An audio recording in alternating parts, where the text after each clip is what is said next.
Senior most teacher Sayyid sir, teachers and all my dear friends. Good morning. I am Prapti Jitendra Rokde. Today I am going to express my thoughts about Rajmata Jijau. So let's start. ना वाकायचे ना झुकायचे, ना वाकायचे ना झुकायचे, अन्यायावर पलटून मार करायचे, अन्यायावर पलटून मार करायचे, सन्मानाने जगायचे, सन्मानाने जगायचे आणि सन्मानानेच मरायचे अशी शिकवण देणाऱ्या राजमाता जिजाऊ यांची आज जयंती आहे.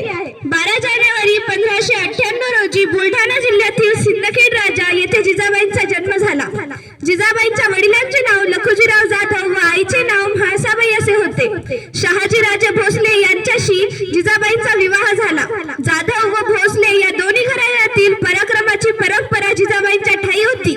रयतेवर होणाऱ्या अन्याय अत्याचार पाहून जिजाबाईंना नेहमी वाटायचे की आपल्या लोकांचे राज्य म्हणजे स्वराज्य हवे, आपल्याला आपले स्वराज्य भेटायलाच पाहिजे.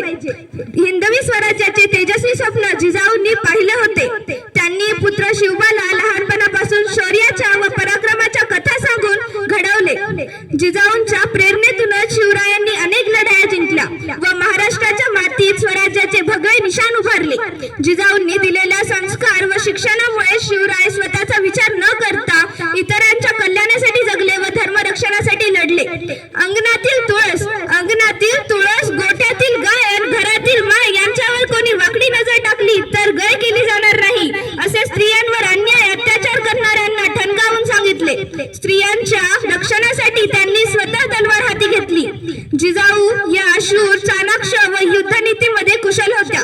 शिवबांनाही त्यांनी युद्धनीतीचे शिक्षण दिले होते.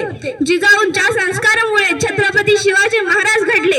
जिजाबाईंनी पाहिलेले हिंदवी स्वराज्याचे तेजस्वी स्वप्न छत्रपती शिवाजी महाराजांनी पूर्ण केले. जिजाबाई आपल्या कर्तृत्वाने असामान्य इतिहास घडवला. अशा आदर्श राजमाता जिजाऊंचे 17 जून 1674 रोजी निधन झाले. पण त्यांनी महाराष्ट्राच्या कणाकणात व लोकांच्या मनामनात जगवलेला स्वाभिमान आजही कायम आहे.